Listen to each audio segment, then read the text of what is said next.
ये महात्मा गांधी का नाम लेकर के सत्ता की सीढ़ियां तो चढ़ जाते हैं, लेकिन महात्मा गांधी की बातों को याद नहीं रखते हैं। खुद महात्मा गांधी ने भरोसा दिया था कि वो कभी भी भारत आ सकते हैं। 70 वर्षों में हजारों परिवार प्रताड़ना झेल करके अपनी बेटियों की इज्जत बचाने के लिए, अपना धर्म, अपनी संस्कृति, अपनी परंपरा को बचाने के लिए मजबूरन मुसीबत के मारे भारत मां की कोख में आकर के शरण लिया। लेकिन कांग्रेस ने इनकी कभी सूध नहीं ली, क्योंकि ये कांग्रेस के वोट बैंक नहीं थे। और ये लोग कौन है? ज्यादातर इसमें मेरे दलित भाई बहन है, मेरे ओबीसी समाज के भाई बहन है, मेरे पिछड़े भाई बहन है। और इसलिए इन पर वहां तो जुल्म हुआ ही हुआ, वोट बैंक की राजनीति में डूबे हुए यहां के कांग्रेस की सरकारों ने भी और उनके साथियों ने भी इन पर जुल्म करने में कोई कमी नहीं रखी। लेकिन यहां सपा, कांग्रेस और इंडी गठबंधन वालों ने इनके साथ क्या किया? इन्होंने सीएए के नाम पर ऐसा झूठ का पहाड़ खड़ा कर दिया, ऐसा झूठ चलाया। सपा, कांग्रेस जैसे दलों ने यूपी सहित पूरे देश को दंगों की आग में झोंकने का भरपूर प्रयास किया। आज तक ये इंडी गठबंधन वाले कहते हैं कि मोदी ये जो सीएए लाया है ना, जिस दिन मोदी जाएगा ये सीएए भी जाएगा। भाइयों बहनों, क्या इस देश में अब कोई माई का लाल पैदा हुआ है जो सीएए को खत्म कर सके?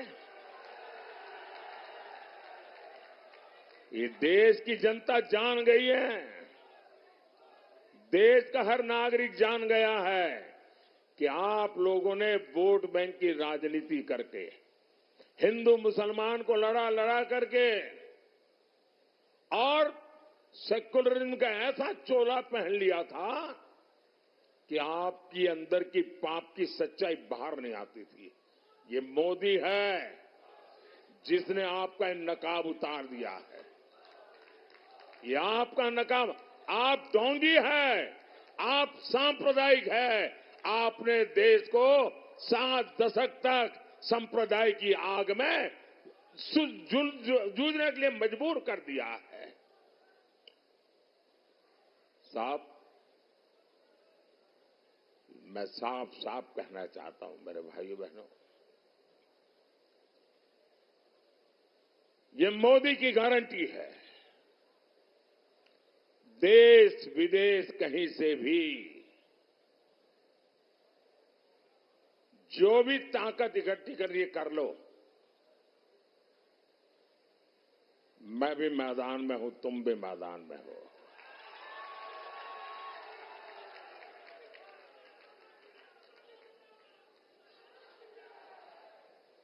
आप सीएए नहीं मिटा पाओगे। आने वाले कुछ महीनों में ही पश्चिम बंगाल से लेकर दिल्ली, पंजाब तक हजारों शरणार्थी परिवार मां भारती की गोद में रह रहे हैं, अनाथ की तरह रह रहे हैं। वो अब सम्मान के साथ रहेंगे, उनके पास उनकी एक पहचान होगी, वो मां भारती के बेटे कहने के हकदार हो जाएंगे। हमारे उत्तर प्रदेश में भी ऐसे लाखों परिवार बसे हुए हैं जी। साथियों, मोदी की एक और गारंटी आज कश्मीर में भी दिख रही है।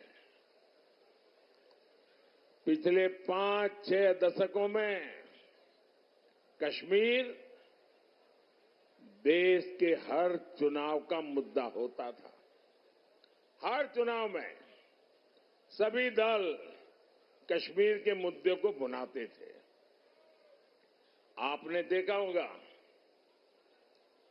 ये हमारे विरोधी लोग हैं ना, उनकी बोलती बंद हो गई है, उनके मुंह पे ताला लग गया है और दबी जबान में उन इलाकों में जाकर के कहते हैं, अरे चिंता मत करो, ये मोदी भले कुछ भी चिल्लाता रहे, ये मोदी ने भले 370 हटाया, जैसा ही हमको मौका मिलेगा ना हम 370 भी वापस ले आएंगे। भाइयों बहनों, सवाल मोदी का नहीं है। जिस प्रकार से श्रीनगर में ये चौथे चरण के समय मतदान हुआ, भैया आपका प्यार मेरे सर आंखों पर, मुझे जरा बोलने दीजिए।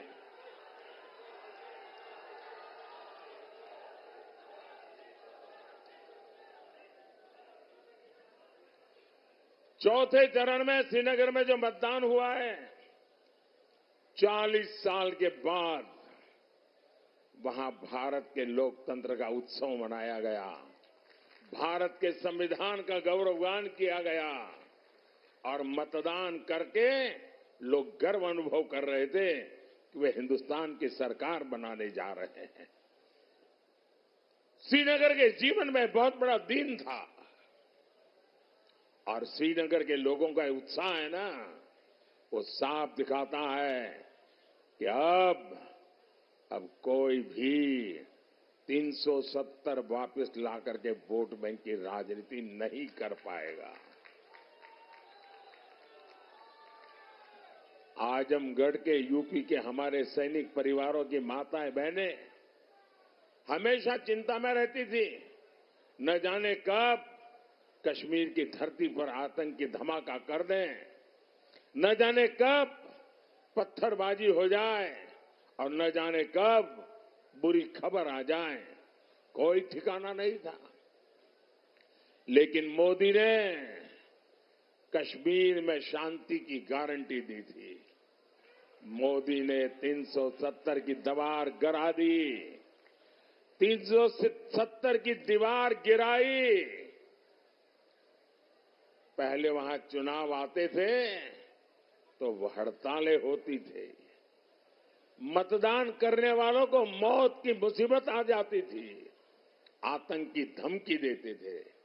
लेकिन इस बार श्रीनगर में पिछले अनेक चुनावों के रिकॉर्ड टूट गए। भाइयों साथियों, ऐसा काम वही कर सकता है जिसके रग रग में राष्ट्र प्रथम का संकल्प बह रहा हो।